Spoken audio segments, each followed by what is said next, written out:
Робот. Это про историю, которая...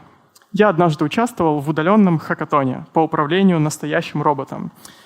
И задача была такая. Тебе дают робота на колесиках. У робота на колесиках есть лидар. И есть вот такая коробка, в которой робот может ездить и считывать данные о стенах лидаром. Задача очень простая. Вам дается 5 часов, запрограммируйте робота таким образом, чтобы он от центра доехал до стенки, а потом проехался просто по периметру. И все такие, а что здесь делать 5 часов?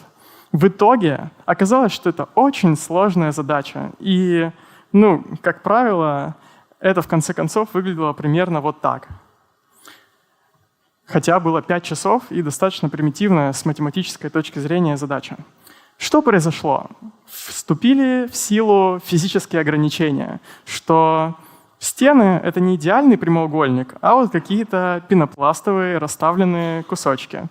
Робот, он не умеет поворачивать на 90 градусов, он умеет просто поворачивать с какой-то заданной мощностью. Пол тоже может быть неровным, колесики могут не очень хорошо с ним сцепляться, да и лидар, в общем-то, это датчик, который иногда может совершенно случайные величины отдавать. И эта история с роботом, я ее очень часто вспоминал, когда делал потокус, потому что похожая ситуация. Казалось бы, сделай слайд-шоу, скачиваешь картинки, меняешь их с каким-то эффектом.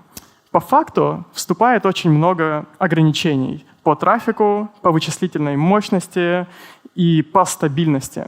На то, чтобы сделать плеер хорошо работающим, понадобилось очень-очень много времени. Координаты.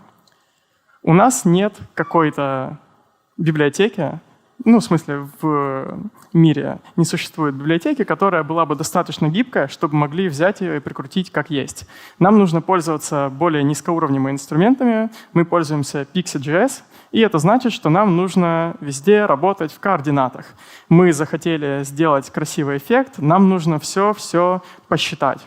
Например, вот этот эффект, который называется Ken Burns, когда картинка просто берет и увеличивается со временем.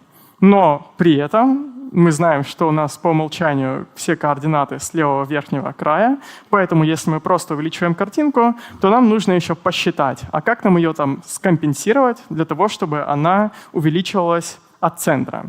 В Pixie.js есть инструменты, которые позволяют это упростить, но, как правило, приходится писать все самим из-за сложной вложенной структуры спрайтов, как там внутри вообще устроены эти картинки в соответствии с их структурой. И поэтому очень много переходов и эффектов, все нужно считать в координатах. Элементы управления. Если нет, это про вот этих ребят, которые в левом углу трансляции позволяют управлять плеером. Если нет единого источника данных, единого видео, то чем тогда управляют элементы управления? На самом деле всем одновременно. Если мы нажали на кнопку мута, это значит, что мы должны пойти во все видео, которые у нас есть внутри контента, и каждому сказать, установить флаг мьюта. То же самое с кнопкой play. Только кнопка play, она на картинки не влияет, она только останавливает видео и счетчик времени, который как таймлайн такой красный, как на YouTube. Окно. Мы должны работать, очевидно, на любых экранах. И поэтому нам нужно все наши вычисления фиксировать на размер окна. И при этом при ресайзе окна мы должны все, что у нас есть, всю математику пересчитывать. В какой-то момент мы приняли решение зафиксировать соотношение сторон плеера. И мы подумали, какое его сделать. Стандартное соотношение сторон экрана, у большинства мониторов, там от 14:9 до 16:9.